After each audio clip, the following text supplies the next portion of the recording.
Wah, Alhamdulillah,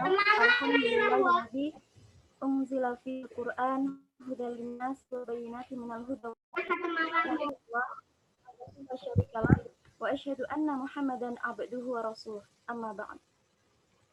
Puji dan syukur marilah kita panjatkan kehadirat Allah Subhanahu wa taala yang telah melimpahkan banyak sekali nikmat kepada kita semua, baik nikmat sehat, nikmat sempat, nikmat iman dan Islam.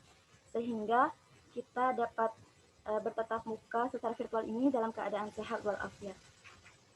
Salawat beserta salam tak lupa kita sanjungkan kepada junjungan kita Nabi besar Muhammad Sallallahu Alaihi Wasallam yang pasti akan kita nantikan syafaatnya di yaumil kiamah kelak. Amin. Baik teman-temanku sekalian, apa kabar? Semoga kita semua dalam keadaan sehat walafiat dan selalu dalam lindungan Allah Subhanahu wa taala. Amin. Amin.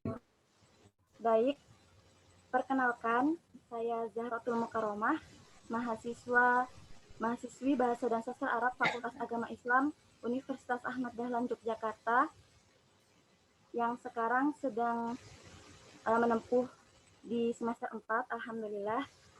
Dan saya ucapkan terima kasih karena sudah diberikan kesempatan untuk berkontribusi dalam acara pada malam hari ini. Baik, saya selaku moderator yang akan memandu jalannya acara pada malam hari ini. Diskusi kita pada malam hari ini yaitu tentang prestasi yes, narkoba no. Masa remaja merupakan fase perkembangan diri karena itulah bila kita sebagai generasi muda sudah rusak karena narkoba, maka suram dan hancurlah masa depan negara kita. Jangan karena narkoba apa yang sudah kita cita-citakan itu tidak tercapai. Maka tinggalkanlah narkoba, tingkatkan prestasi. Lalu bagaimana sih cara kita agar dapat mengisi hari-hari kita dengan hal-hal yang bermanfaat dan penuh dengan prestasi? Nah, pada kesempatan malam hari ini semua pertanyaan itu akan kita kupas tuntas oleh pemateri yang luar biasa pada kesempatan malam hari ini, yaitu ada Kak Muhammad Rafli Ramadan, mahasiswa Fikes UHAMKA, dan Kak Fauziah Alam yang merupakan Duta Genre Jakarta Selatan. Masya Allah.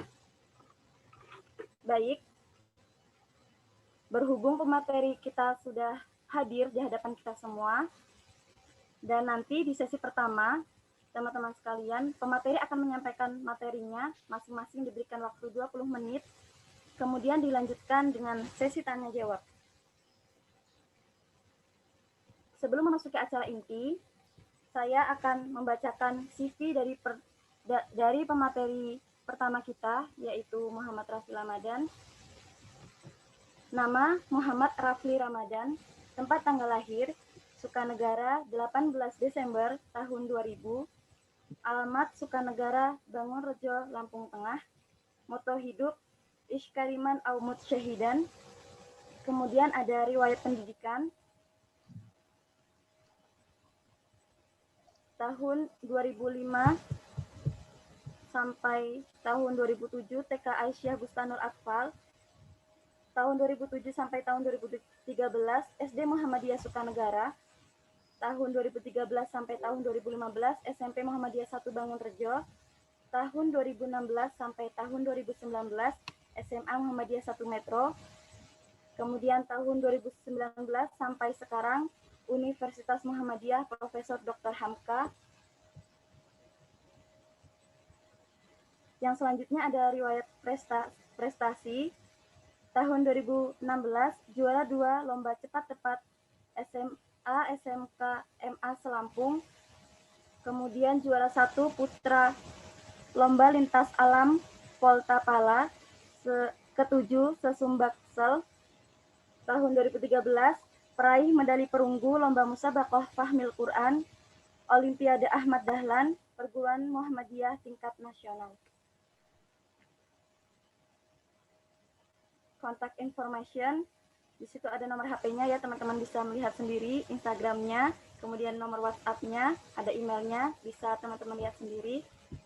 Yang selanjutnya yaitu riwayat organisasi. Masya Allah beliau ini sangat aktif. Jadi saya sebutkan yang 3 tahun terakhir. Untuk tahun 2019 sampai tahun 2020 sebagai Sekretaris Eksekutif Islamic Center At-Taqwa PCM Kebayoran Baru.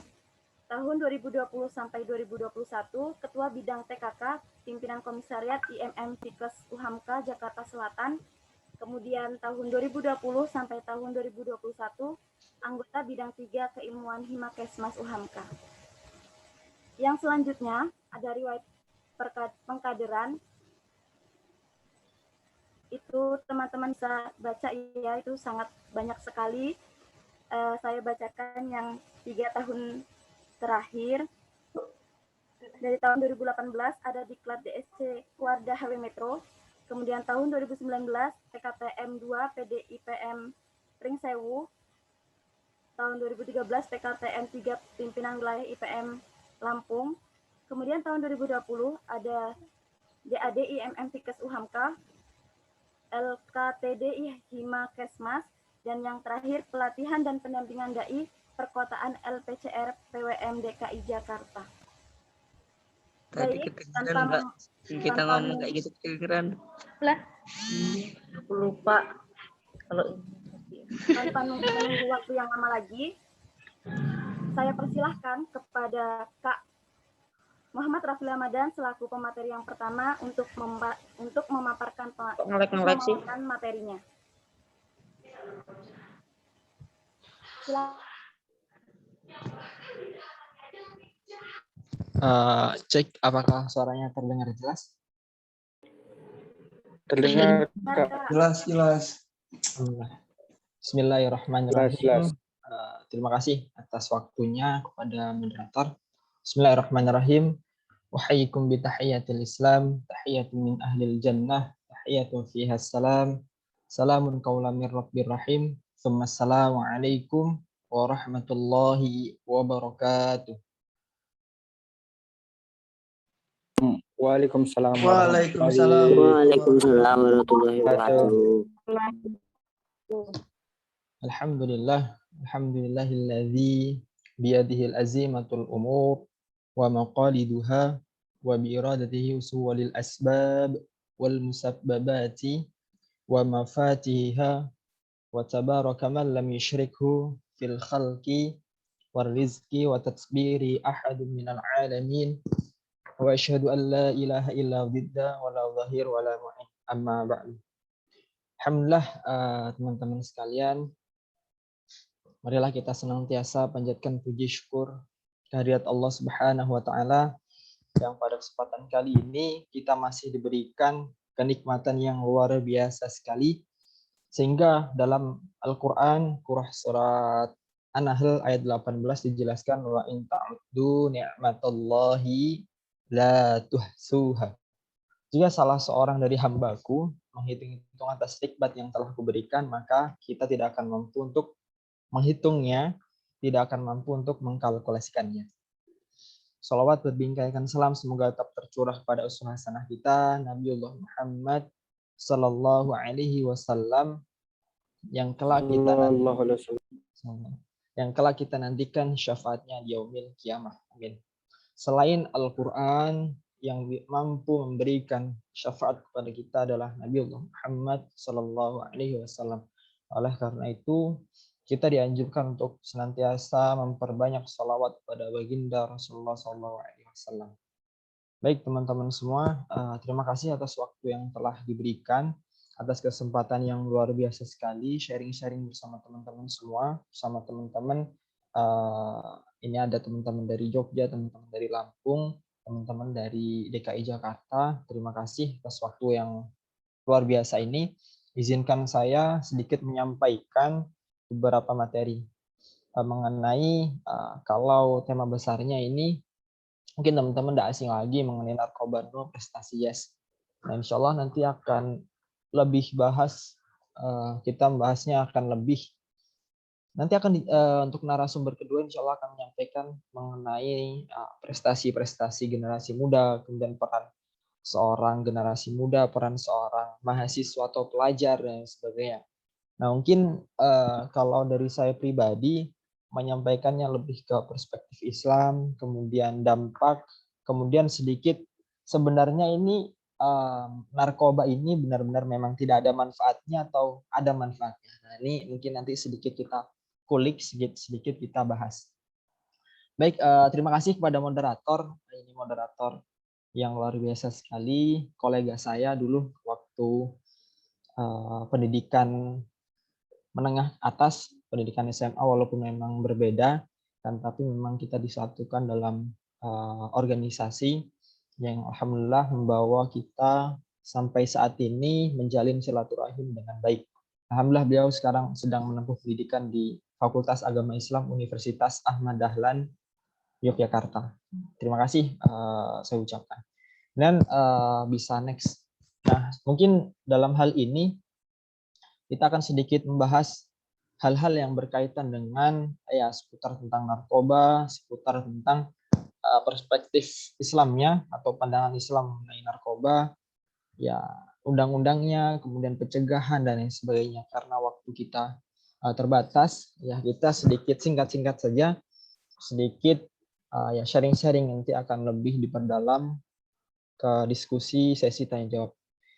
Kemudian selanjutnya yang pertama ini mengenai narkoba dalam pandangan Islam atau narkotika, psikotropika, dan zat adiktif. Itu menurut Kementerian Kesehatan Republik Indonesia. Ada juga yang mengatakan menurut beberapa ahli bahwasanya narkoba ini panjangan dari narkotika, psikotropika, dan obat-obat terlarang, dan lain banyak halnya. Kan tapi kalau menurut Kemenkes RI tadi narkotika, psikotropika, dan zat adiktif.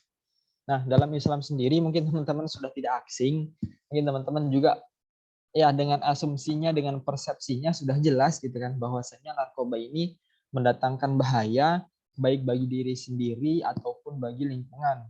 Mendatangkan bahaya bagi ketika kita berteman dengan orang lain, maka orang lain akan kena dampaknya, masyarakat pun akan kena dampaknya. Begitupun dengan peradaban masa depan, pasti akan terkena dampaknya. Nah, jelas berarti dalam hal ini Allah Subhanahu wa taala pun melarang ya, atau melarang mengenai ini. Kemudian saya sedikit kutip dalam Quran surah Al-Baqarah ayat 195.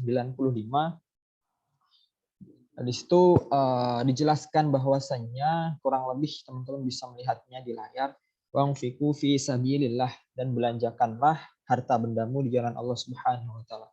Ini merupakan tagline ataupun narasi baik yang diberikan Allah Subhanahu wa taala. Akan tapi di samping itu bahwasanya ada pesan singkat, ada pesan yang sangat mendalam mengenai pesan yang awalnya itu pesan baik, akan tapi ada pesan penekanan, kita dilarang untuk menjatuhkan diri kita dalam kebinasaan. Kemudian dan berbuat baiklah karena sungguhnya Allah Subhanahu wa taala menyukai orang-orang yang berbuat baik. Wala tulqu bi aydikum ila tahlukah wa ahsinu innallaha yuhibbul muhsinin. Sungguhnya Allah Subhanahu wa taala itu yuhibbul al-muhsinin, mencintai orang-orang yang senantiasa berbuat baik. Oleh karena itu teman-teman semua sudah jelas narkoba ini dalam pandangan Islam dilarang. Begitupun Majelis Ulama Indonesia sudah menegaskan bahwasannya narkoba ini diharamkan karena memang dampaknya yang pertama membinasakan diri sendiri, menghancurkan masa depan, dan dampaknya pun akan merambat kepada sekitar ataupun masyarakat. Kemudian yang selanjutnya pengertian narkoba, bisa di next. Nah, pengertian narkoba tadi sudah sedikit disampaikan bahwasanya narkoba menurut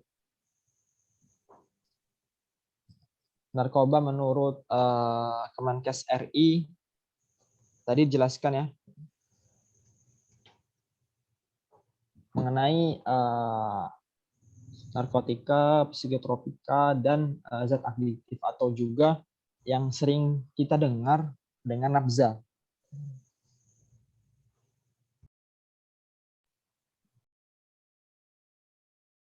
Kemudian dalam hal ini banyak sekali gitu para ahli pun banyak sekali menjelaskan mengenai seputaran atau definisi-definisi narasi yang memuat bagaimana membangun pengertian-pengertian dari narkoba itu tersendiri.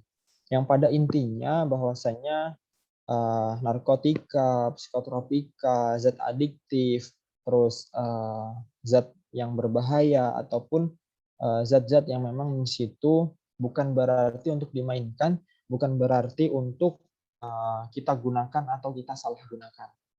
Karena kita nanti akan sedikit membahas bahwasanya ada manfaatnya gitu kan. Narkotika ini ada manfaatnya, kemudian obat-obat terlarang pun yang memang dilarang beredar itu ada sedikit manfaatnya. Dan harus di sasarannya itu tepat manfaat tersebut. Bisa next. Ini mungkin agak cepat ya teman-teman semua. Ini ada beberapa jenis-jenis narkoba, teman-teman mungkin nggak asing dengan ganja, kan? Teman-teman nggak asing dengan istilah ganja. Ya, kalau untuk bentuknya itu kurang lebih seperti daun singkong ya teman-teman. Tapi memang ada grade-grade-nya, ada di situ ada sedikit bedanya. Ganja, marijuana atau cimeng, istilahnya kurang lebih seperti itu. Marijuana adalah kata yang digunakan untuk bunga, batang, biji, dan daun kering dari tanaman ganja tersebut, sehingga ada beberapa bagian-bagian yang kita kenal dengan istilah-istilah tersendiri. Kemudian ada cannabis sativa, bukan Oryza sativa ya teman-teman. Oryza sativa itu mah adi. Ini istilah ilmiahnya cannabis sativa, tanaman yang mengandung zat pengubah akal sehat delta 9, tetradocannabiol, dan senyawa lain yang terkait. Orang-orang menggunakan ganja kering atau marijuana dengan masukkan ke dalam lintingan rokok ataupun ke dalam pipa bong, sehingga mungkin teman-teman sedikit mengetahui mengenai beberapa hal ini. Ini adalah hal-hal yang patut kita perhatikan, hal-hal yang patut kita kita concern gitu, kita fokuskan, karena banyak sekali gitu. Mungkin teman-teman juga melihat teman-teman di sekitar merokok, akan tapi efeknya itu berbeda. Mungkin di situ ada juga terkandung marijuana ataupun narkoba maupun ganja kering. Kemudian yang kedua ada sabu, ini yang sering beredar, ataupun metamfetamin ataupun kristal. Nah, istilah-istilah ini sering kita jumpai, sering kita temukan. Methamphetamine atau biasa kita kenal sebagai sabu adalah stimulan obat, kan? Stimulan obat yang sangat adiktif. Stimulan itu perangsang, sehingga dalam secara kimiawi mirip dengan amfetamin. Bentuknya putih, kan ada yang berbau, ada yang tidak berbau, terus pahit, dan seperti kristal kecil-kecil gitu. Dapat dikonsumsi dengan cara dimakan, bisa juga dimasukkan dalam rokok, langsung dihisap dan dilarutkan dalam air ataupun alkohol, lalu disuntikkan ke dalam tubuh. Nah, ini nanti banyak sekali gitu efek atau dampak yang kita rasakan. Sehingga teman-teman jangan sampai mencoba menghancurkan masa depan teman-teman semua. Next.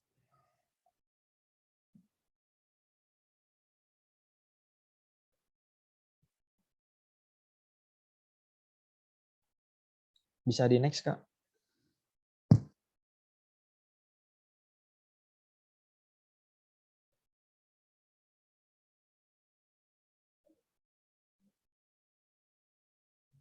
Oke, yang selanjutnya itu ada, ini agak cepat ya, mungkin jenis-jenis narkoba teman-teman bisa baca nanti materinya di-share. Ada jenis-jenis narkoba, ada ekstraksi, kemudian heroin. Nah, ini pun banyak sekali dampaknya gitu kalau kita salah gunakan. Bisa next, Kak, langsung ke undang-undang. Sehingga ada penegasan secara amandemen dalam undang-undang tentang narkotika, Undang-Undang Nomor 22 tahun 1997 tentang narkotika mengatur upaya pemberantasan terhadap tindak pidana narkotika melalui ancaman pidana denda, pidana penjara, pidana seumur hidup, dan pidana mati. Karena sebenarnya dalam hal ini narkotika, ketika sudah ada undang-undang yang diamandemenkan, ketika ada sudah undang-undang yang dirilis ataupun ditetapkan ketuk palu secara konstitusional, ya jelas gitu teman-teman, ini sudah dilarang dalam agama, dilarang pula dalam negara kita, dalam pemerintahan kita. Sehingga banyak sekali itu teman-teman ketika mengetahui ada banyak hal yang patut kita curigai ketika teman-teman kita merasa kelakuannya aneh, merasa diri kita merasa bahwasanya oh teman kita itu terkena atau menyalahgunakan narkotika tersebut. Sehingga nanti ada beberapa hal yang bisa kita lakukan. Bisa di next, Kak.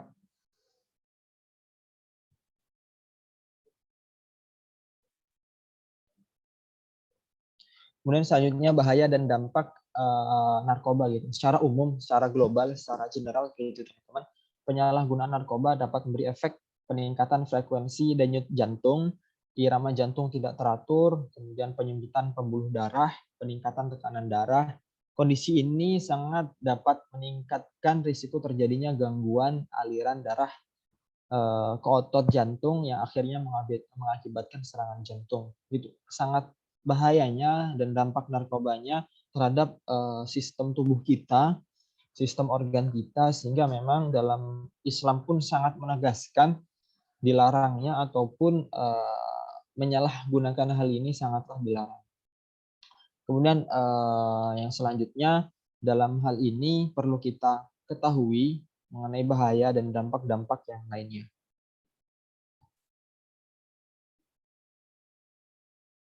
Nah, pencegahan narkoba gitu teman-teman, ada beberapa hal untuk kita generasi muda, untuk kita generasi penerus bangsa yang katanya gitu kan, yang semoga nanti kedepannya bisa menjadi nyatanya, yang generasi bahwasanya kita generasi milenial, generasi Z, yang di situ bisa dikatakan adalah salah satu perpindahan dari istilah apa ya, yang istilah digitalisasi, akan tetapi di sini kita adalah dikenal dengan generasi digital Netflix.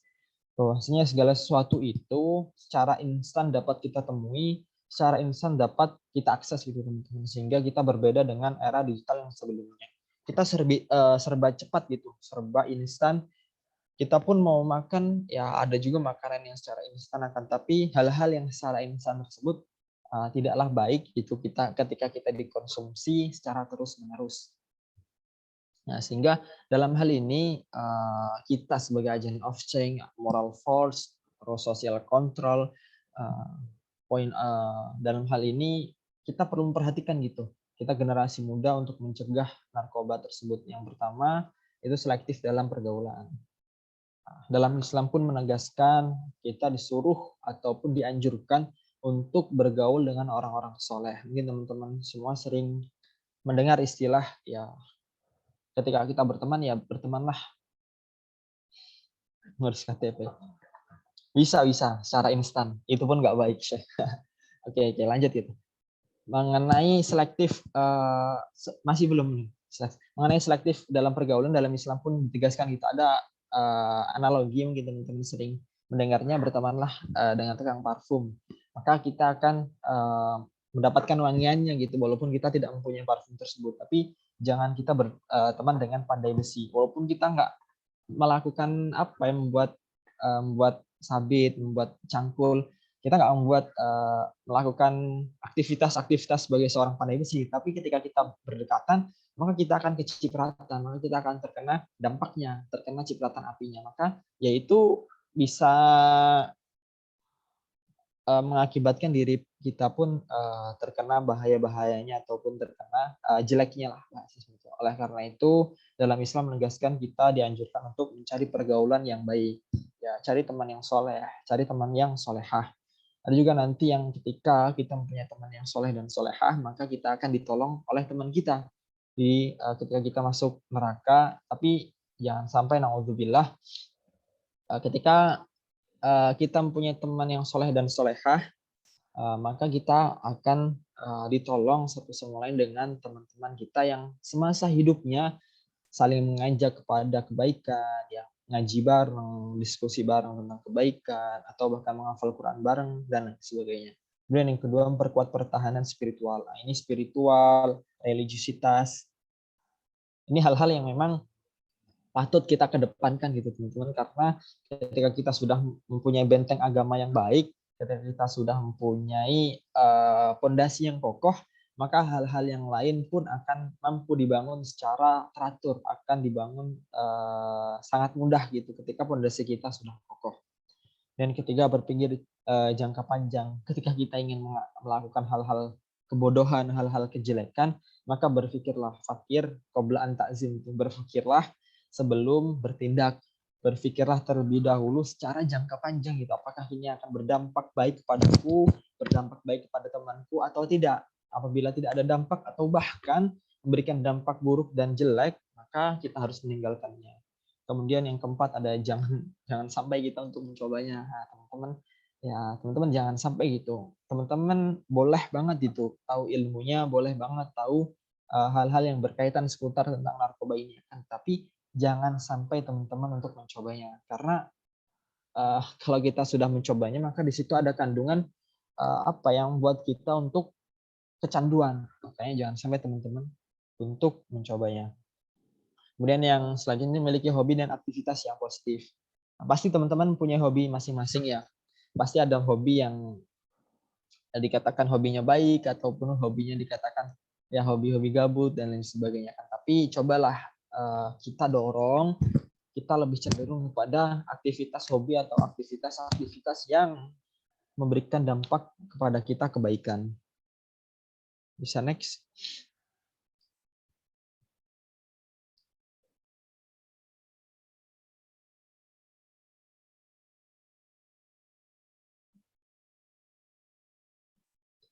Oke, yang ini yang pernah saya singgung di awal tadi, yang saya singgung mengenai manfaat narkotika di bidang kesehatan.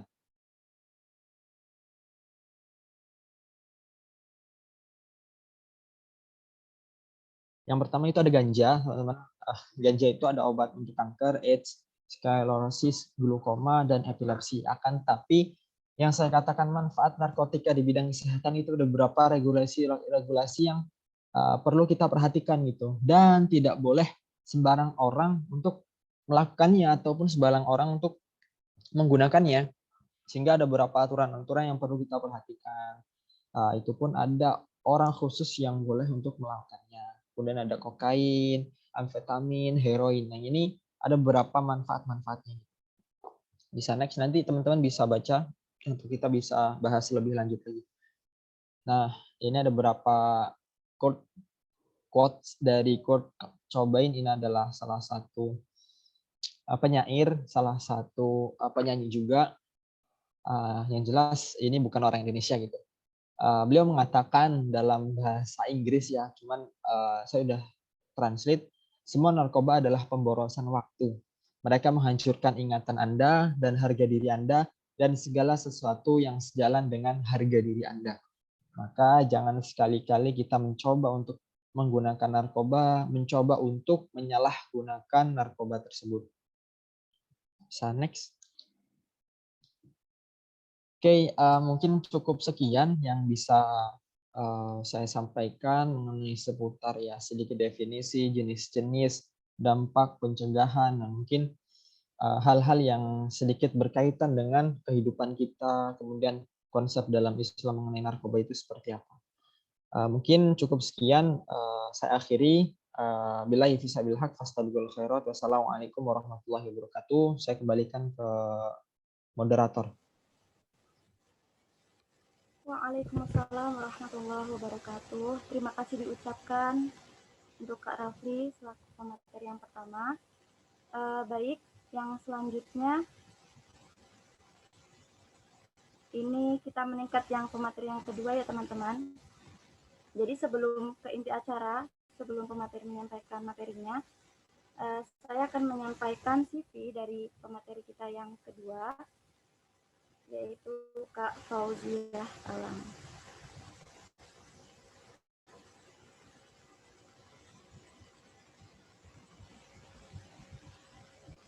Baik, nama Fauziah Alam, tempat tanggal lahir Bogor 3 September 1999, alamat Jalan Ciputat Parung RT 1 RW 7, nomor 22, Bojongsari Baru, Bojongsari, Depok.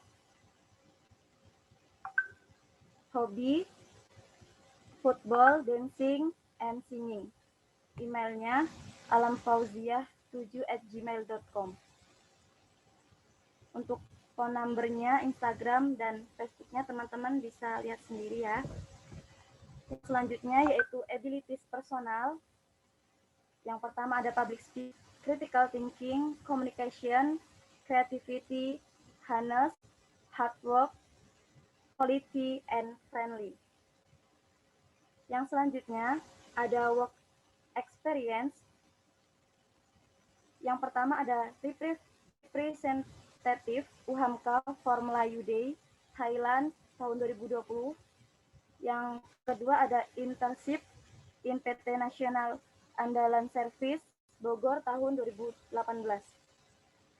Yang selanjutnya training, Masya Allah sekali Kak Fauziah Alam ini, banyak sekali ya teman-teman, di situ teman-teman bisa baca sendiri. Saya akan membaca yang 3 tahun terakhir. Ada Table Manners Course UHAMKA tahun 2019. Workshop Food Feeding for Baby tahun 2019. SAR Relaksa UHAMKA tahun 2019. Tahun 2018. Healthy and Safety Environment. Yang selanjutnya teman-teman bisa baca sendiri ya, karena saking banyaknya yang beliau ikuti, Masya Allah sekali. Baik, yang selanjutnya, tolong ke atas, Kak. Nah, di situ ada organizational experience ya, teman-teman bisa lihat sendiri, beliau juga seorang aktivis, Masya Allah. Di situ teman-teman bisa baca sendiri, karena banyaknya yang beliau ikuti organisasinya. Jadi saya akan membacakan yang 3 tahun terakhir. Di tahun 2020 sampai 2021, PKIMM Fikes UHAMKA, Divisi SPM, Ilmagi, Departemen Education and Profession, Secretary of Komafu UHAMKA. Kemudian yang tahun 2019 sampai tahun 2020 itu ada PKIMM Fikes UHAMKA bidang SPM, kemudian Forum Duta Genre Jakarta Selatan, kemudian PIKR Hero UHAMKA. Nah, itu yang ke bawahnya teman-teman bisa baca sendiri ya. Yang selanjutnya ada academic background. University of Muhammadiyah Prof. Dr. Hamka, Nutrition Deep of Health tahun 2018 sampai sekarang. Bogor High School of Chemical Analyst tahun 2014 sampai 2018. Al-Hasra Junior High School tahun 2011 sampai tahun 2014. Kemudian Bojongsari One Elementary School tahun 2005 sampai tahun 2011. Yang selanjutnya ada achievements. Masya Allah ya, beliau banyak sekali prestasinya. Teman-teman bisa mungkin baca sendiri, yaitu di situ banyak. Saya akan membacakan yang tahun 2019. Juara 3, winner of PIK Jakarta Selatan. Kemudian juara 1, winner of Duta Genre UHAMKA tahun 2019. Kemudian ada top 7, winner of Duta Genre Jakarta Selatan. Baik, tanpa menunggu waktu lama lagi, saya persilahkan kepada pemateri kedua, Kak Fauziah Alam, untuk dapat memaparkan materinya. Silahkan Kak Fauziah. Ya, siap. Terima kasih banyak, Kak. Sebelumnya, Assalamualaikum warahmatullahi wabarakatuh. Waalaikumsalam warahmatullahi wabarakatuh. Halo teman-teman semua, terima kasih udah mau join nih ke kegiatan acara hari ini. Mungkin di sini aku mau sharing-sharing aja sih teman-teman, bukan ngasih materi gitu. Jadi di sini teman-teman juga bisa tanya-tanya nanti ya mungkin. Oke. Oke, sebelumnya di sini sebenarnya aku juga anak UHAMKA, teman-teman. Boleh dikecilin itunya juga. Aku anak Hamka, aku anak Gizi, kalau Rafli anak Esmasnya gitu. Boleh di itu nggak Kak? Apa 75% atau ya? Nah ya. Oke, mungkin lanjut aja sih teman-teman. Nah, tadi ketika Rafli ngebahas tentang narkobanya, mungkin aku ngebahas tentang si remajanya itu teman-teman ya. Oke, mungkin di sini aku juga teman-teman juga tahu mungkin dari BKKBN, Badan Kependudukan dan Keluarga Berencana Nasional. Jadi aku dari Duta Genre Jakarta Selatan tahun 2009. Genre itu singkatan dari Generasi Berencana. Nah, jadi di sini aku kayak hanya ingin menyampaikan aja sih teman-teman. Mungkin teman-teman di sini juga lebih banyak tahu mengenai hal ini. Mungkin lanjut aja Kak, next. Kita bakal ngebahas tentang remaja produktif, remaja yang cerdas dan ceria dan apa aja dah pokoknya. Lanjut kita mungkin ngomongin dulu nih remaja itu siapa aja sih? Mungkin di sini teman-teman beda-beda ya umurnya, ada yang 18 tahun, 19 tahun, 22 tahun gitu. Nah, kalau dari BKKBN ini sendiri batasan usia remaja itu sebenarnya 10 sampai 19 tahun. Itu nanti sebenarnya ada batasannya lagi kayak misalnya remaja awal, tengah, akhir gitu. Nah, mungkin di sini juga teman-teman tahu kan periode remaja itu dari apa sampai apa gitu. Lalu ada pertumbuhannya juga. Pertumbuhannya dari kapan sih? Mulai dari lahir sampai dewasa sampai nenek tua, lansia pun juga tetap dikatakan pertumbuhan. Lanjut Kak. Nah, di sini mungkin teman-teman tahu nih dari data BPS Badan Statistik Nasional kita, mereka udah memproyeksikan gitu berapa sih jumlah remaja di Indonesia gitu. Nah, jadi dari tahun 2010 sampai 2050 sebenarnya Indonesia itu bakal mengalami namanya bonus demografi. Mungkin teman-teman di sini ada yang pernah tahu bonus demografi itu apa kan ya teman-teman. Nah, jadi bonus demografi itu nanti pada saat 2045, 2050 itu nanti Indonesia bakal mengalami bonus demografi di mana 75% penduduk di Indonesia itu berada di usia produktif. Usia produktif itu berapa aja sih? Dari usia 16 tahun sampai usia 65 tahun.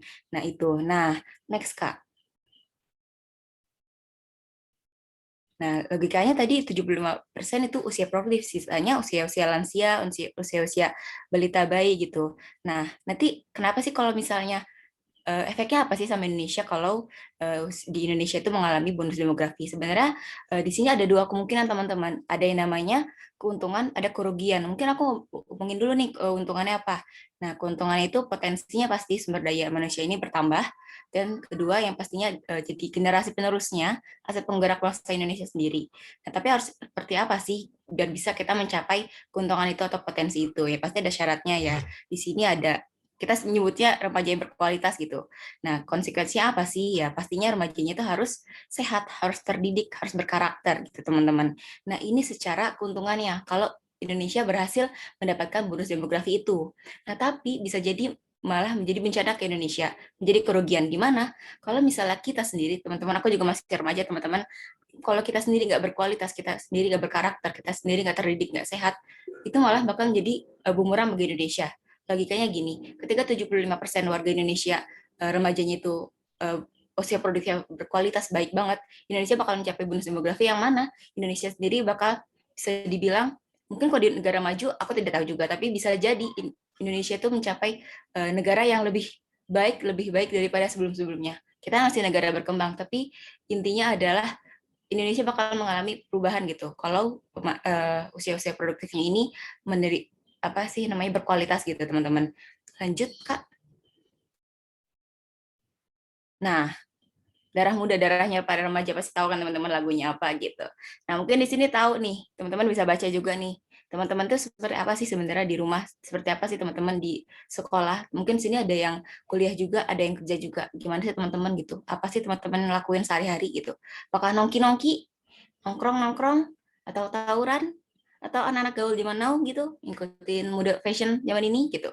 Terus anak-anak K-popers gitu, gaya-gaya gaul senang musik, atau anak-anak yang bucin gitu, pacaran, galau cinta gitu. Terus atau anak-anak yang ambis, kalau kita nyebutnya biasa ambis sih, kalau aku anak-anak Jakarta nyebutnya anak ambis gitu, yang belajar mulu kerjanya gitu. Nah, itu teman-teman bisa pilih sendiri. Teman-teman mau seperti apa sih sebenarnya? Next nih, Kak. Nah, tadi seperti awal aku bilang Indonesia bisa mencapai bonus demografi itu kalau anak-anaknya salah satunya remaja berkarakter. Nah, remaja yang berkarakter itu apa sih sebenarnya? Bisa kita lihat di sini remaja yang berkarakter itu nggak hanya sebagai penampilan aja, nggak hanya fashionnya aja, nggak hanya fisiknya aja, tapi bisa dilihat dari kepribadiannya itu sendiri, perilakunya sendiri, itu wataknya orang tersebut. Nah, di sini kalau dari BKKBN juga mengklasifikasi gitu. Remaja berkarakter unggul itu seperti apa sih? Remaja yang religius, remaja yang sehat, remaja yang cerdas, remaja yang produktif. Tujuannya kenapa sih sebenarnya? Ya, pastinya buat mengoptimalkan kemampuan dan pengetahuan dirinya disertai kesadaran dan motivasi. Next, Kak. Mungkin di sini teman-teman bisa baca juga. Lanjut. Nah, di sini dari yang menjadi remaja religius. Siapapun kamu pasti bisa. Mungkin next aja di sini teman-teman pasti tahu kan ini. Tadi juga Rafli juga udah nyinggung-nyinggung mengenai agama kita sendiri. Mungkin di sini ada beda-beda agama aku juga nggak tahu gitu. Yang mengenai religiusitas. Mungkin next aja Kak. Kita juga di sini Pancasila kita nomor 1 Tuhan Yang Maha Esa. Lanjut next Kak.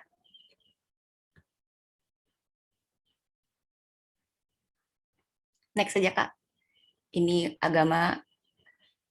Nah ini tadi yang remaja berkarakter, remaja berkualitas, agak turun sedikit Kak. Nah tadi kan ada yang dibilang nggak hanya dilihat dari segi fisik, maksudnya nggak hanya dari penampilan, tapi dilihat dari wataknya, perilakunya gitu.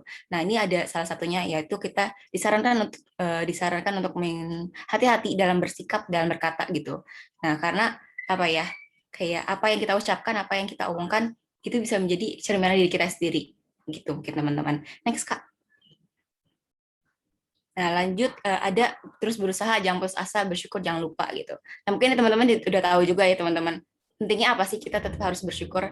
Pentingnya apa sih kita nggak boleh putus asa gitu teman-teman. Dan pentingnya apa sih kita harus berusaha gitu teman-teman. Mungkin apa ya, susah-susah dulu, senang-senang kemudian. Mungkin istilahnya seperti itu ya. Next Kak.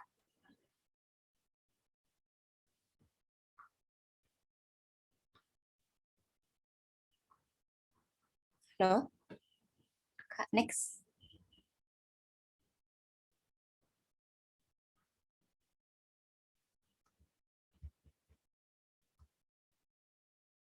Suaraku terdengar? Oh ya, next. Oke. Nah, tadi lanjut. Tadi ada juga remaja yang sehat. Nah, pasti sehat ya. Dalam keadaan pandemi seperti ini, apalagi aku juga anak gizi, teman-teman. Dan mungkin teman-teman juga apa namanya ya, banyak kesibukan kerja atau WFO gitu kan, atau kuliah gitu. Tapi teman-teman nggak sehat gitu loh. Gimana teman-teman bisa ngelakuin hal-hal produktif, hal-hal yang berkualitas sehari-harinya kalau teman-teman juga nggak sehat gitu.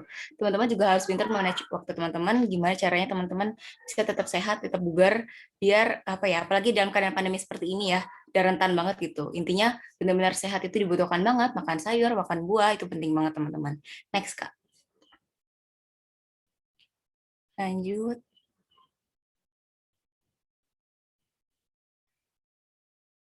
Next, Kak. Nah, ini yang tadi teman-teman, mungkin ada dibilang remaja sehat modalnya bangsa sangat kuat. Emang sehat itu apa aja sih? Sehat itu sebenarnya bisa dibilang kalau menurut WHO nggak hanya sehat secara fisik, tapi sehat secara mental itu teman-teman. Nah, di sini kalau misalnya kita ngomong secara fisik, teman-teman pasti tahu, biar kita sehat itu yang penting nggak ngerokok. Itu aku anak gizi teman-teman, aku mau kasih tahu info aja. Faktor risiko penyakit-penyakit degeneratif atau penyakit-penyakit tidak menular, penyakit-penyakit infeksi, banyak banget dipicu oleh dari rokok-rokok ini sendiri teman-teman, baik rokok elektronik ataupun rokok yang konvensional gitu. Yang kedua miras, pasti ini miras udah nggak asing lagi teman-teman. Terus narkoba yang tadi Rafli bahas, terus seks bebas teman-teman. Next Kak. Terus juga kesehatan mental teman-teman. Sekarang juga lagi gencar-gencarnya Indonesia mengenai mental health teman-teman. Mungkin teman-teman di sini juga tahu kesehatan kita itu nggak hanya secara fisik, kita dalam memanage stres kita sendiri bagaimana gitu. Karena teman-teman tahu juga, mungkin aku berbagi juga di gizi juga diajarin kenapa sih stres itu bisa menjadi apa ya, faktor pemicu badan kita juga sakit teman-teman. Karena stres itu kan lebih ke otak. Nah otak kita kayak tanda kutip mesinnya gitu, mesinnya dari badan-badan kita gitu teman-teman. Oke, next cara biar tetap sehat fisik gitu. Kak bentar sedikit Kak, belum sebelumnya Kak, slide sebelumnya. yang 14. Oh. Next yang sebelumnya Kak, slide 15. 14. Nah mungkin 14 nah ya. Nah di sini yang masih kita tetap sehat gitu ya. Mungkin dari Kesmas juga kita promosi kesehatan mengenai gimana sih cara hidup sehat gitu, aktivitas fisik yang baik seperti apa, tapi gimana nih dalam keadaan pandemi teman-teman. Sebenarnya olahraga pun nggak harus kita keluar rumah juga bisa, tapi di dalam rumah juga bisa. Kayak workout atau misalnya yoga teman-teman juga bisa teman-teman. Terus apalagi ya, sebenarnya bisa juga kalau teman-teman naik sepeda keliling daerah rumah tapi tetap pakai masker.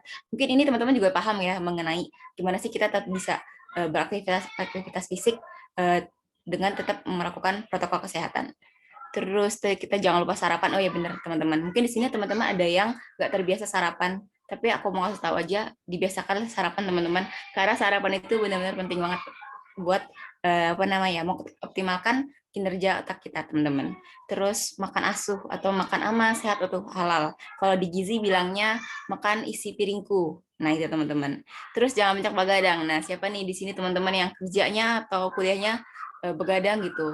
Mungkin sekali 2 kali boleh ya teman-teman, tapi gimana ya, lebih diusahakan kita bisa manage waktu kita biar kita nggak begadang gitu ya teman-teman. Lanjut, begadang nonton bola ya, kemarin ya jam 2 kan, nonton apa ya, mau Piala Dunia ya atau apa sih gitu. Aku juga suka bola kok. Lanjut, oh ya tuh, jangan jorok, itu bener banget teman-teman. Kenapa jangan, oh ya Euro ya. Oke, terus nggak jorok, kenapa teman-teman? Nih teman-teman bayangin aja kalau teman-teman jorok kamar mandi, lingkungan rumah, kamar gitu. Itu bisa mengaruh banget teman-teman ke penyakit infeksi. Penyakit infeksi apa aja sih? Bisa penyakit infeksi kulit, penyakit pernafasan, dan lain-lain. Dan itu logikanya, kadang sekarang Indonesia lagi chaos-chaosnya bisa dibilang gitu, rumah sakit penuh-penuhnya. Dan itu teman-teman gak hanya teman-teman butuh sehat secara fisik, aktivitas fisik, tapi lingkungan rumah pun juga tetap dijaga gitu teman-teman. Pola hidup bersih dan sehat. Next Kak.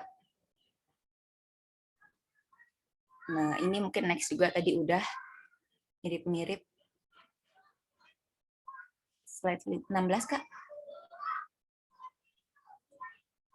Nah, ini teman-teman, saya secara sosial, teman-teman. Mungkin teman-teman di sini juga bisa tahu kan gimana sih kita tetap harus menjalin interaksi sama orang sekitar, lingkungan kita, tetangga kita, sosialisasi, komunikasi, terus apa ya, nggak egois, nggak menyendiri gitu, nggak antisosial kalau anak-anak gaul biasa sekarang gitu loh. Terus, tapi gimana nih Kak, dalam keadaan pandemi seperti ini, tenang teman-teman. Sekarang kita online. Kalau dosen aku bilang kita itu sehat, nggak hanya sehat secara fisik, tapi kita juga harus sehat secara kota. Nah, tapi untungnya pemerintah kita baik banget ya sih, kita kota. Jadi kita tetap bisa berinteraksi teman-teman kita tanpa harus kita bisa bertemu langsung. Itu teman-teman. Mungkin kita bisa bertemu secara virtual seperti ini juga. Next, Kak. Sehat secara psikologis. Kita dikit ini udah ya, sehat secara psikologis, yang mana sehat secara mental gitu. Next aja, Kak. Boleh.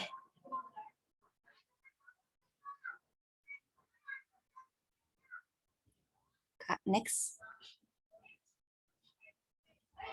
Nah, iya, ini remaja yang cerdas, next Kak. Tadi udah sehat, sekarang remaja yang cerdas. Sebenarnya cerdas itu apa sih sebenarnya gitu loh. Cerdas ini tuh sempurna perkembangan akal, budinya, untuk berpikir, critical thinking, memahami, dan lain-lain gitu. Nah, ini ada dibilang nih, kalau misalnya kita diajak untuk hal-hal positif, pasti ada aja alasannya. Nggak mau Kak, takut Kak, males Kak, nggak bisa Kak, padahal kita belum nyoba gitu.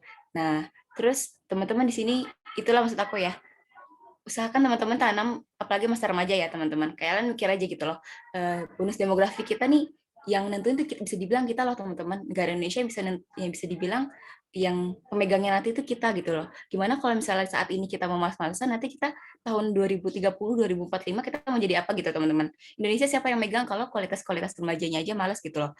Kenapa kita harus dari sekarang nih teman-teman cerdas gitu loh. Dalam artian kita berusaha keras gitu, mau mencoba gitu teman-teman. Karena nanti hasilnya tuh bakal kita rasain di akhir nanti gitu teman-teman. Next Kak. Nah ini, menjadi cerdas di usia emas. Kalau teman-teman belajar, rajin gitu, nanti insya Allah mungkin gitu kan, pasti ada usaha, ada hasil gitu kan. Gitu, bisa teman-teman apa ya, kayak kalau orang-orang bilang sih, hasil nggak ngianatin proses gitu kan teman-teman. Gitu. Next Kak. Tentuin masa depanmu dari sekarang. Ya bener banget. Karena masa depan kita nggak bisa ditentuin dari Hamin 1 tahun, Hamin 2 tahun, nggak bisa. Itu harus dari sekarang gitu. Nah, ada niat, tekad, kerja keras penting gitu. Nah, kalau orang-orang bilang biasanya ada namanya istilah ya, duit. Duit apa sih? Doa, usaha, ikhtiar, tawakal. Nah, mungkin teman-teman juga tahu itu. Gimana caranya kita tetap apa ya, bisa mencapai masa depan kita lebih cerah lagi dengan pola duit itu sendiri. Doa, usaha, ikhtiar, tawakal. Next, Kak. Nah, cerdas itu harus seperti apa sih, teman-teman? Nah, sebenarnya teman-teman mungkin pernah dengar namanya multiple intelligence gitu, teman-teman. Kecerdasan majemuk, di mana kecerdasan ini sebenarnya nggak hanya secara pendidikan aja atau secara akademik, tapi kecerdasan ini ada banyak banget. Misalnya kecerdasan musikal, teman-teman yang jago main alat musik atau alat-alat lain gitu, alat instrumen lain gitu. Atau secara kinestetik, anak-anak yang suka nari-nari, ngedance cover Korea-Koreaan gitu, atau secara verbal anak-anak yang suka public speaking, anak-anak yang suka ikut-ikut kegiatan sosial gitu teman-teman. Jadi sebenarnya kecerdasan itu nggak hanya secara di kuliah aja. Kalau misalnya teman-teman kerja pun teman-teman bisa misalnya teman-teman bagus nih dalam hal kerjasamanya, berarti teman-teman juga kecerdasan secara interpersonal itu juga bagus teman-teman gitu. Terus ini tadi ada jiwa leadership, entrepreneurship. Nah, ya teman-teman, karena zaman corona sekarang kita misalnya PPKM nih, nggak bisa jualan nih secara offline. Sekarang apa sih nggak bisa gitu? Online semua bisa gitu kan. Ada banyak online market yang bisa kita lakuin gitu. Asal kita mau, pasti kita bisa gitu teman-teman. Lanjut, next Kak. Oh iya, ada berkreativitas nih itu teman-teman. Kreatif itu menurut aku ya bukan bakat, tapi emang harus diasah gitu teman-teman. Karena kalau kita nggak mau keluar dari zona nyaman kita, ya kita bakal gini-gini aja gitu loh, gitu teman-teman. Lanjut, nah tadi aku bilang remaja produktif. Next Kak.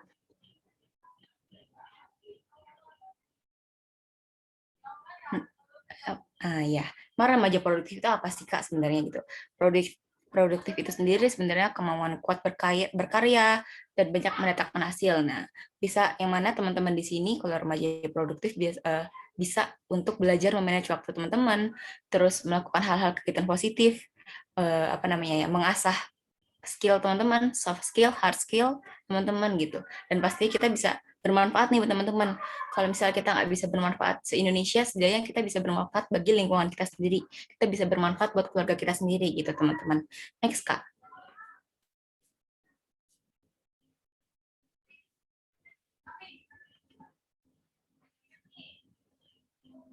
Nah, kiatnya apa sih nih remaja produktif itu gitu?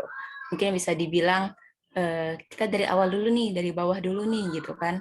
Kita berusaha untuk keluar dari zona nyaman kita yang awalnya suka seharian rebahan mulu, kita coba untuk nyari-nyari info nih. Sekarang tuh apa sih yang nggak bisa di online gitu? Semua internet bisa kita gapai gitu. Apalagi pemerintah sekarang udah banyak banget kasih kesempatan kayak misalnya beasiswa atau kayak misalnya sekarang tuh anak-anak kuliah tahu yang namanya dari Kemendikbud yang suka kasih magang, dari Kemendikbud juga ada, terus pertukaran pelajar gitu teman-teman.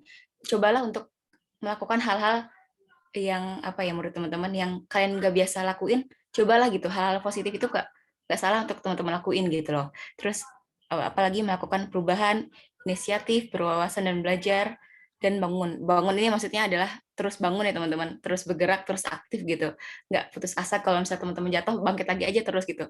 Kalau aku ya teman-teman ngeliat teman-teman aku yang lain nih pada aktif mulu nih gitu loh, aku nggak mau, bisa dibilang nggak mau kalah gitu teman-teman, karena aku mikirnya gini, kalau teman-teman yang lain bisa bermanfaat buat orang lain gitu, kenapa aku nggak bisa gitu loh teman-teman. Itu sih kalau aku berpikirnya gitu, ngeliat teman-teman aku gitu.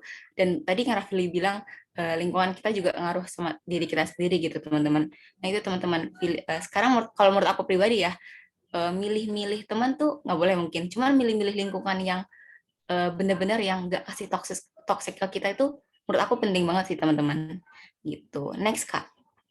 Tujuannya pasti ya buat dapetin masa depan kita yang cerah. Terus berkarya selagi muda gitu teman-teman. Galilah ilmu sebanyak-banyaknya, terus berani mencoba, berani berkarya gitu. Cari kesempatan, bener banget. Cari kesempatan, cari peluang di sini banyak banget gitu teman-teman. Lakuin apa aja yang bisa, fokus dan tekun. Di sini mungkin teman-teman banyak juga anak-anak yang organisasi teman-teman.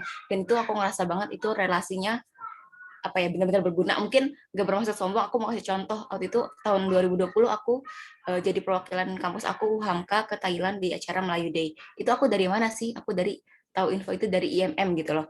Nah, kenapa aku baru tahu dari itu? Karena di kampus pun di Instagram apa namanya Kerma Uhamka gitu, kerjasama Indonesia, kerjasama kampusku sama luar negeri itu nggak dikasih tahu. Jadi kayak infonya apa ya belum disosialisasi gitu. Nah jadi hanya orang-orang tertentu doang yang baru tahu. Nah gitu. IMM Jaya. Nah iya teman-teman. Jadi aku baru tahu dari apa ya, kalau di kampusku itu ada namanya instruktur gitu teman-teman. Dan aku baru tahu dari situ, dari dia ngajakin. Dia tuh tahu kalau aku suka nari dan aku suka tampil-tampil gitu. Dan dia bilang, Zai ikutan aja gitu, ikutan acara ini, coba aja gitu, coba daftar gitu kan. Dan alhamdulillahnya itu teman-teman, aku dibayarin kampus buat ke Thailand buat jadi perwakilannya gitu teman-teman. Dan itu teman-teman cari kesempatan, cari peluang, dan relasi itu menurut aku ya penting banget teman-teman gitu. Next Kak.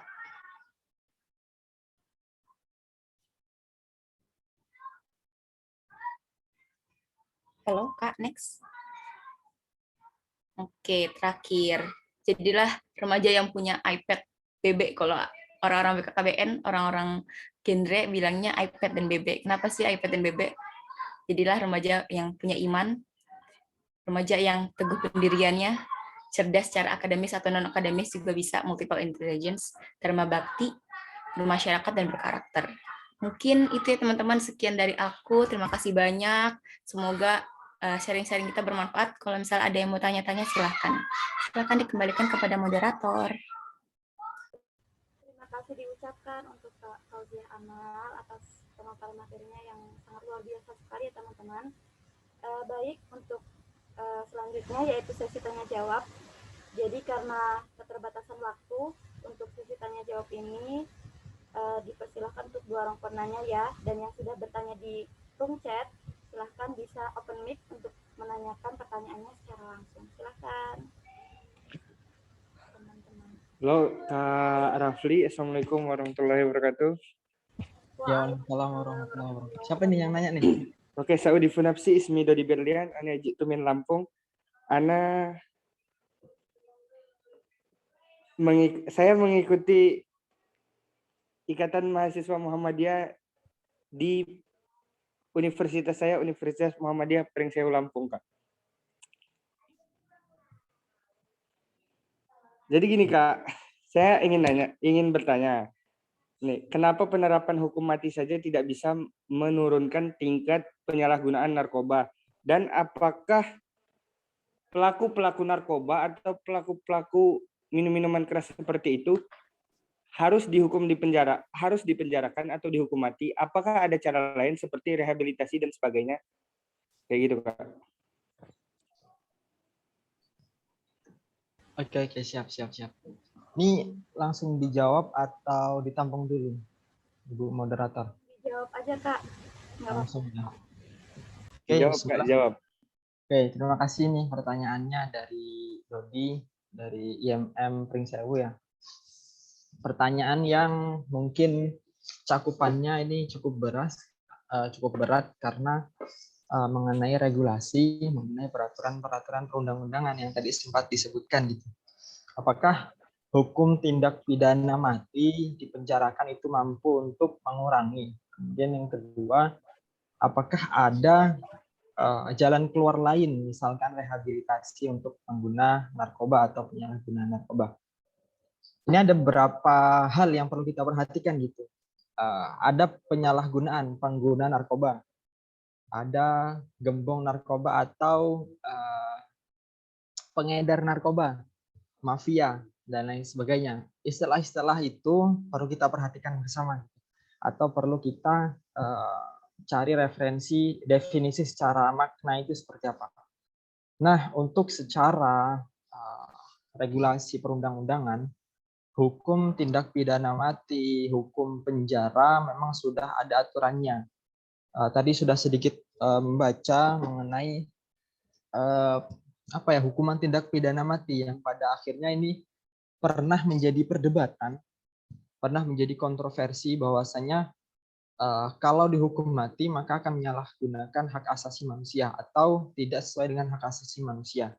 Akan tetapi kalau tidak dihukum mati, maka tidak akan jera, tidak akan memberikan efek kepada orang-orang yang akan melakukannya. Nah, ini pernah menjadi perdebatan, akan tapi terus dibahas lebih lanjut, dibahas lebih dalam lagi bahwasanya memang hukuman berat ini pernah dicantumkan dalam amandemen Undang-Undang Nomor 35 Tahun 2009. Nanti mungkin kalau sedikit salah jawaban mungkin bisa kita diskusikan lagi. Itu ada undang-undang yang menegaskan bahwasanya ada hukuman penjara atau hukuman minimal dari pengedar narkoba 1 kilogram itu, atau sabu-sabu 1 kilogram itu dipenjarakan selama 20 tahun. Ada juga, jadi intensitas hukum atau intensitas yang akan diberikan kepada pengedar narkoba, gembong narkoba atau mafia narkoba tersebut memang ada perbedaannya, sehingga tergantung dari berat kesalahannya ataupun tergantung dari regulasi-regulasi yang diterapkan. Sehingga pada akhirnya tadi undang-undang yang menyatakan bahwasanya tidak sesuai dengan hak asasi manusia karena manusia itu punya hak hidup dalam nomor 28A gitu, ayat 1 itu hak untuk hidup. Kemudian hak untuk mendapat perlindungan pasal 28G, hak untuk mendapat perlindungan, itu pun bukan ditentang ya, akan tapi lebih lebih ada undang-undang lain yang menyatakan bahwasanya institusi atau konstitusional Indonesia ini ada beberapa hal yang tidak berkaitan dengan hak asasi manusia, sehingga dalam PowerPoint tadi, bahan materi tadi, pasal 22 tahun 1997 itu tidak bertentangan dengan hak asasi manusia karena memang sudah tegas dan sudah jelas pada era Pak D sekarang, pada era Insinyur Joko Widodo sudah menerapkan undang-undang tersebut atau regulasi-regulasi tersebut, sehingga penjara tindak pidana mati apakah mampu untuk menjawab ataupun sedikit mengurangi dari peredaran narkoba ataupun pengedaran narkoba tersebut, karena memang belum ada jawaban yang sangat efektif terhadap hal ini karena Indonesia pun masih terus berusaha, kan tapi dari usaha tersebut tadi melalui tindak pidana terhadap gitu kan pengguna narkoba, terus pengedar narkoba, mafia narkoba, gembong narkoba, memang itu ada tersendiri-sendiri. Dan jawaban yang tepat apakah tadi ada jalan keluar, salah satunya tadi rehabilitasi, nah itu tepat untuk dia yang pengguna narkoba. Sehingga memang tadi sempat disinggung gitu dari partisipan kita, gembong narkoba atau mafia narkoba ataupun pengguna narkoba itu memang beda. Sehingga ada di sini hukuman ataupun regulasi undang-undang yang mengatur tersendiri. Kurang lebih seperti itu sih. Pada intinya memang hukuman-hukuman tersebut pasti akan didapati sesuai dengan regulasi yang telah ditetapkan. Dan rehabilitasi merupakan jalan keluar ataupun merupakan alternatif yang dapat dilakukan untuk pengguna narkoba yang memang di situ bisa dikatakan pengguna dalam hal ya konsumsi, sehingga tidak mengedarkan, tidak menjadi bandar, tidak menjadi gembong narkoba. Mungkin cukup sekian yang bisa saya tanggapi, nanti bisa kita diskusikan lebih lanjut. Terima kasih, saya kembalikan ke moderator. Baik, terima kasih Kak Raffi atas tanggapannya. Gimana Mas Dodi Berlian? Iya Kak, cukup. Baik, untuk yang penanya kedua, silahkan yang ingin bertanya langsung open mic ya. Pokoknya open mic, nggak mau tahu. Itu ada. Ayo silakan. Ini ada pertanyaan dari Dodi juga tuh mengenai produktif. Nah, ini mungkin bisa dijawab Kak Iza. Mungkin bisa bantu tanggapi tuh mengenai produktif. Ini langsung tanggapin aja Kak Iza. Ya. Oke, makasih buat Dodi yang udah nanya. Mungkin aku lebih ke sharing-sharing aja sih teman-teman. Gimana mengenai manajemen diri gitu. Kalau menurut aku manajemen diri itu perlu banget sih teman-teman. Apalagi dalam keadaan seperti ini, menurut aku manajemen diri itu penting banget. Yang mana kita jangan sampai nih kita kalah sama keadaan kita gitu. Keadaan sekarang yang bisa dibilang ngebikin take down diri kita, kayak nggak bisa ngapa-ngapain, kita nggak bisa misal aktivitas, kegiatan dan lain-lain. Nah, justru itu menurut aku teman-teman, disitulah fungsinya kita untuk berpikir kreatif ya teman-teman. Gimana cara kita tetap bisa berproduktif teman-teman buat manage diri kita sendiri. Nah, mungkin kalau aku lebih apa ya, biasanya aku sendiri gitu ya, gimana sih aku memanajemen diri aku sendiri, mungkin sharing-sharingnya itu aku lebih kayak ngatur stres gitu teman-teman, karena semester 6 udah PBL dan lain-lain gitu. Terus aku juga ada beberapa organisasi juga gitu teman-teman. Pasti yang aku bilang tadi, kesehatan mental aku juga perlu untuk aku jaga gitu. Manajemen stres aku yang tadi aku bilang juga, yang mana stres itu juga ngaruh banget ke badan kita, karena stres berhubungan sama otak, otak juga apa ya, bisa dibilang mesinnya badan kita sendiri gitu teman-teman. Itu yang pertama sih. Terus dan kedua yang pastinya manajemen waktu sih teman-teman. Aku juga nggak bagus-bagus banget sih manajemen waktu, cuman aku tetap harus terus belajar manajemen waktu aku, gimana caranya aku tuh orangnya emang suka kegiatan sosial gitu teman-teman, suka kegiatan kayak gini-gini, aku suka banget. Nah itu aku bisa dapetin di organisasi-organisasi aku teman-teman. Nah makanya aku tuh ngerasa aku nggak boleh nih aku jadi kupu-kupu kuliah pulang gitu teman-teman. Nah Ya, betul, Kak. iya makanya aku tuh ngerasa kayak aku nggak hanya kuliah, aku harus bisa dapat nih secara akademik, tapi aku juga harus bisa mendapetin secara soft skill aku. Nah, kalau teman-teman tahu, mungkin di sini aku juga nggak jago-jago banget ngomongnya gitu teman-teman. Tapi dulu sebelum aku SMA, aku masih semester 1, aku bisa dibilang ngomong tuh kayak geregetan gitu. Bisa dibilang nggak, masih deg-degan banget gitu teman-teman gitu. Nah tapi terus karena ada organisasi buat ngelatih aku soft skill aku gitu teman-teman. Organisasi juga nggak hanya, mungkin teman-teman mikir capek bikin apa namanya kegiatan akademik aku terganggu. Menurut aku pribadi ya teman-teman, itu sih tergantung teman-teman sendiri gitu. Tergantung teman-teman sendiri milih organisasinya seperti apa yang teman-teman mau ambil dari organisasi itu gitu. Dan teman-teman juga nggak boleh lupa juga, mungkin aku dari sini dari sisi anak kesehatannya gitu teman-teman. Kalau misalnya teman-teman, organisasi ini bagus, terus teman-teman mau ambil semua, yakin nggak teman-teman gitu? Teman-teman juga harus sadar keadaan teman-teman sendiri. Nah, badan teman-teman sendiri itu bukan robot teman-teman gitu. Teman-teman juga butuh istirahat ya itu teman-teman. Itu yang kedua sih teman-teman. Terus mungkin yang ketiga lebih ke lingkungan sih teman-teman. Kalau aku manage diri aku biar gimana caranya lingkungan aku nggak toksik gitu. Mungkin tadi udah ada aku singgung sedikit sih teman-teman. Karena apa ya? Kadang nih kalau aku anaknya tuh kepengaruh gitu ke teman-teman. Kalau teman-teman lingkungan aku orang-orangnya males-malesan, kayak nggak mau ngajak aku buat produktif, aku juga kayak bisa kayak ikut-ikutan gitu teman-teman. Nah kayak misalnya aku bisa kenal sama Rafli dan teman-teman lain dari gue, Rafli di kampus aktif banget gitu. Aku juga gimana caranya aku juga harus berprestasi gitu teman-teman gitu sih. Mungkin itu tiga hal simple sih yang aku lakuin buat diri aku sendiri gitu. Gimana Dodi? Iya benar sih Kak. Tapi gini Kak, bentar nih. Terkadang ketika kita mengikuti sebuah organisasi di sekolah gitu atau di kampus lah, katakanlah di kampus, terkadang mereka tuh berpikirnya pemicunya bukan karena organisasinya loh Kak, bukan karena mereka nanti saya terhalang nih kalau saya ikut organisasi ini IP saya atau IPK saya bakal turun nih. Apalagi kayak saya gitu, yang masih semester bisa dikatakan semester awam lah, semester 2. Dia bilang kayak gini, nanti IP saya jelek nih katanya. Nanti ini saya terganggu nih.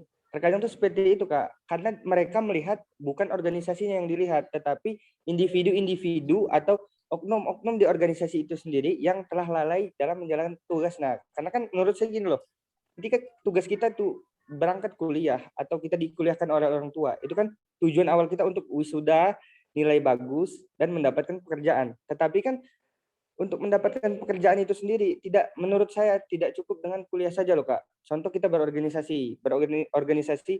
Contoh di IMM kemarin kita orang ada lintas organisasi di wilayah kabupaten. Di situ kan kita bisa melihat tuh orang-orang berprogres seperti apa. Tapi terkadang kan mahasiswa lainnya Kak, katakanlah kupu-kupu tadi Kak, dia hanya nggak berpikir selektif loh, dia hanya berpikir mengesampingkan itu semua loh. Jadi dia berpikir untuk apa sih ikut organisasi, untuk apa sih gini.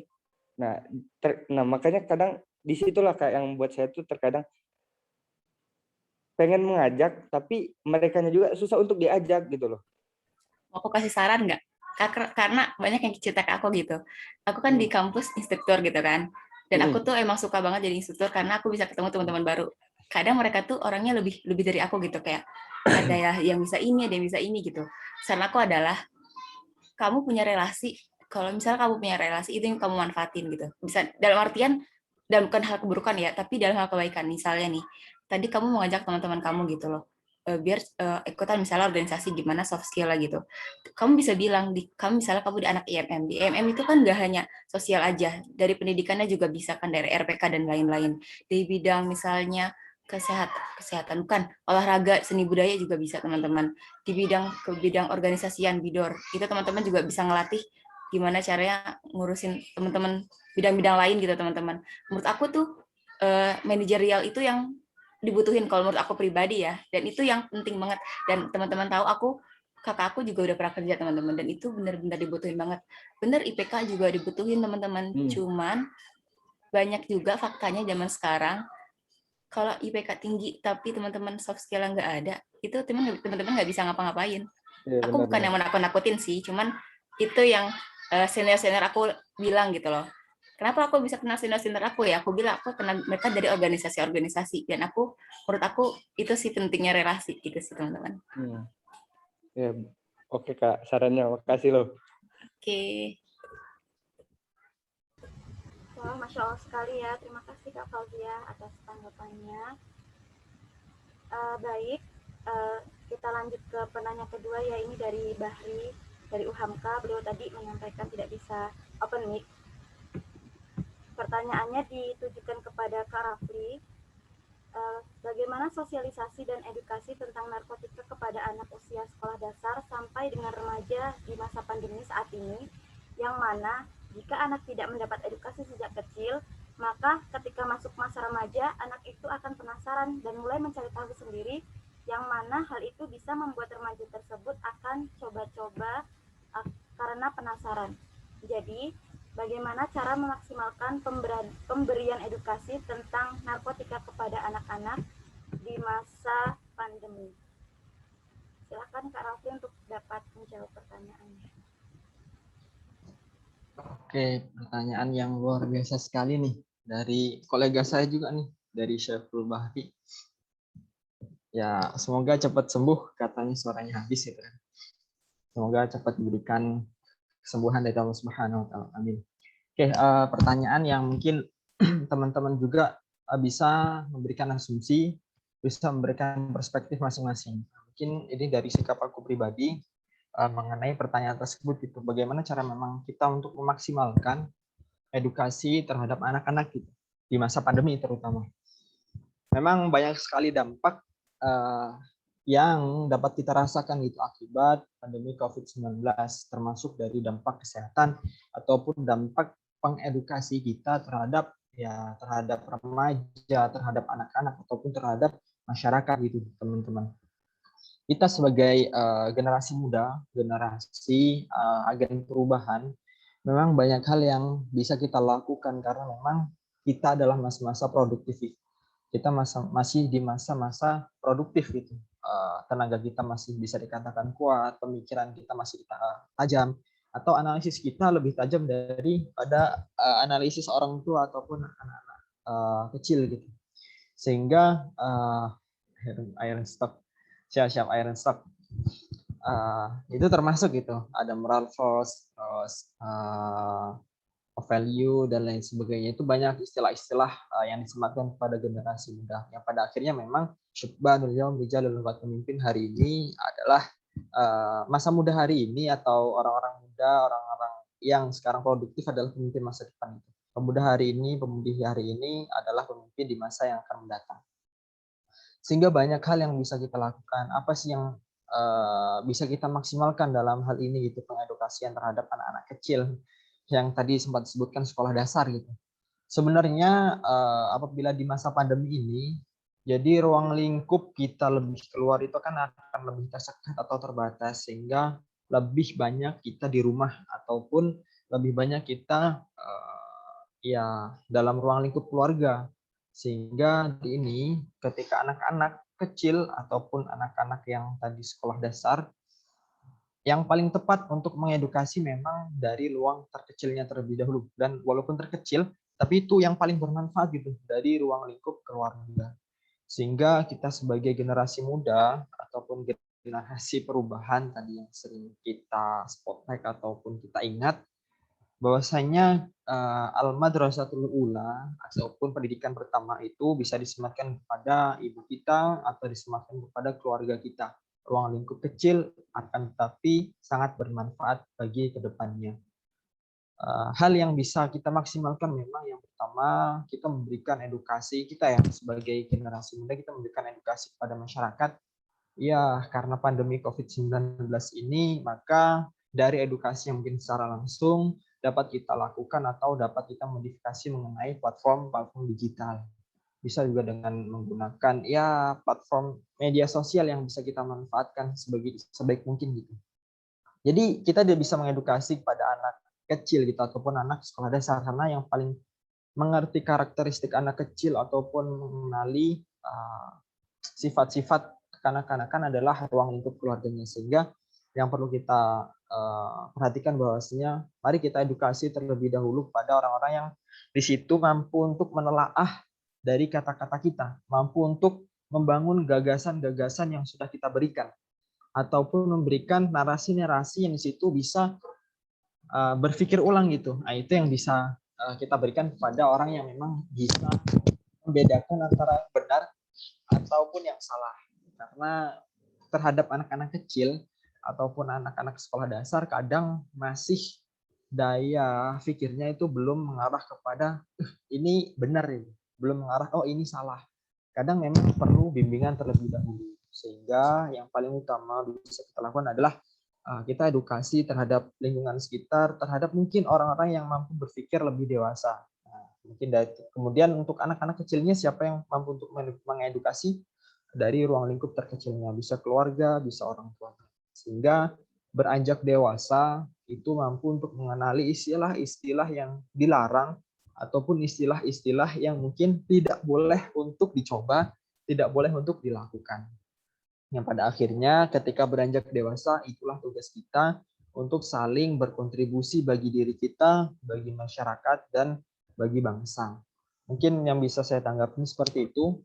Mungkin ada tambahan dari Kak Iza, boleh? Silakan Kak Iza, apabila ada tambahan terkait pertanyaan dari Mas Bahri. Jadi terkait apa sih Bahri? Aku lupa deh. Intinya maksimalin buat ngedukasi kepada anak-anak. Oh ya, mungkin aku lebih cerita-cerita ke teman-teman. Jadi aku di genre itu, generasi berencana, mungkin teman-teman pernah dengar namanya PIK, Pusat Informasi Konseling, atau di PIK itu bisa dibilang kayak paling bawahnya itu dari BKKBN gitu. Jadi genre itu adalah program dari BKKBN yang mana nanti aku, teman-teman dari Duta Genre itu, kita fokus pada remaja, pada lansia, tapi lebih banyaknya ke remaja gitu. Dimana nanti aku itu, aku bilang aku suka banget kegiatan sosial, nanti waktu itu aku ketemu misalnya ke Bogor, sosialisasi tentang stunting gitu.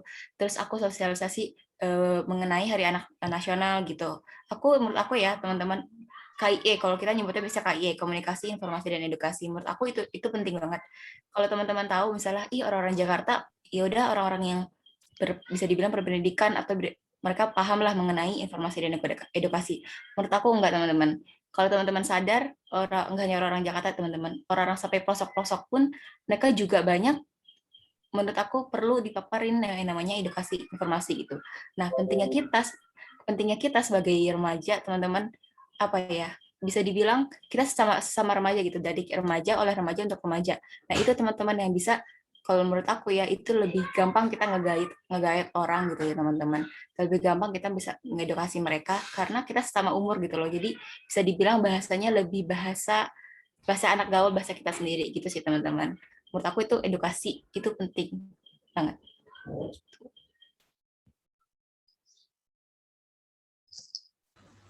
Baik, terima kasih Kak Iza atas tanggapannya dan Kak Raffi. Mungkin kita cukupkan ya untuk sesi tanya jawabnya karena mengingat waktu juga. Jadi mungkin sebelum kita menutup acara ini ada closing statement dari pemateri baik Kak Izah ataupun Kak Rafli. Dipersilakan untuk bisa menyampaikan closing statement-nya. Siapa dulu nih? Kak Rafli, Kak Rafli. Aduh, closing statement ya.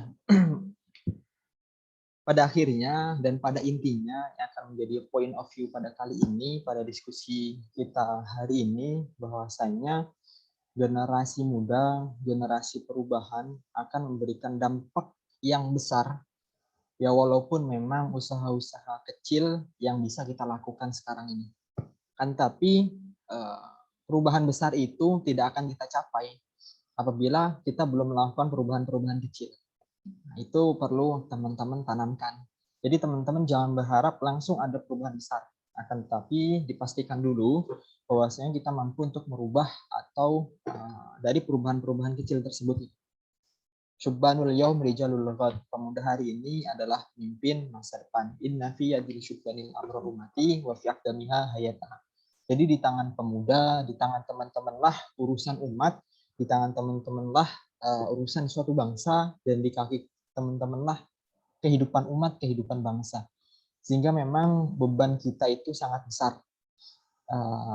Beban kita itu bisa dikatakan ya sangat besar, sangat berat, akan tapi apabila kita mampu untuk faida azamta fatawakkal 'ala Allah, kita berjanji pada diri kita berjanji kepada masyarakat, dan kita mempunyai tawakal, ikhtiar yang kuat untuk merubah diri kita, untuk merubah masyarakat, maka di situ Allah Subhanahu wa taala, innallaha yuhibbul mutawakkilin. Allah itu suka orang-orang yang berusaha.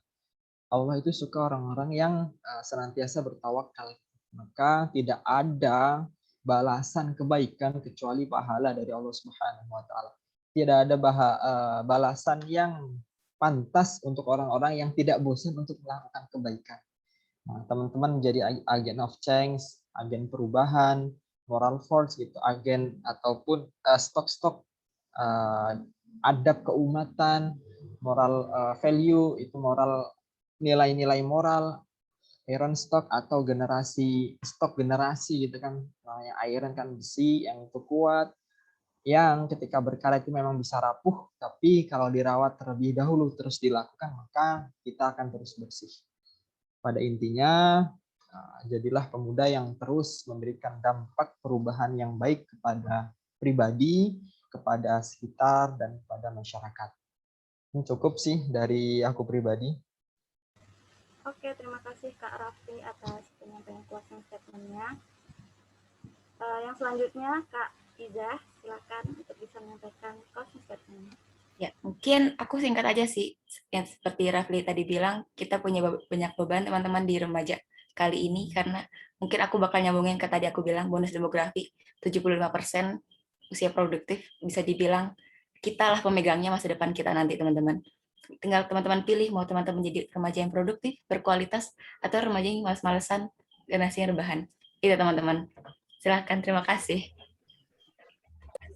Insya Allah, terima kasih Kak Berkualitas. atas pemaparan materinya yang sangat luar biasa. Mudah-mudahan teman-teman di sini tetap produktif ya, tetap sering-sering ikut diskusi, karena dengan sering-sering kita mengikuti diskusi, maka pola pemikiran kita pun akan terbentuk seperti itu. Baik, sebelum saya tutup acara, akan diadakan sesi dokumentasi ya, jadi diharapkan untuk seluruh peserta bisa on cam. Silakan bagi teman-teman bisa on cam ya.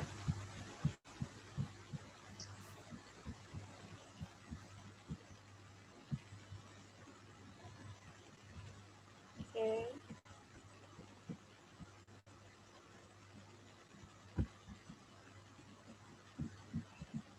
Sebentar.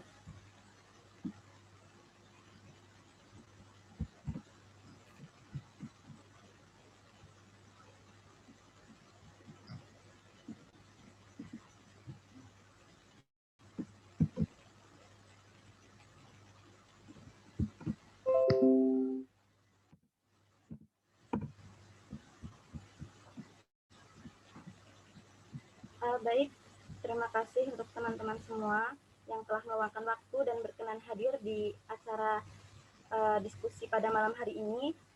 Mudah-mudahan acara diskusi ini nggak hanya satu kali ini aja ya, mudah-mudahan bisa berlanjut.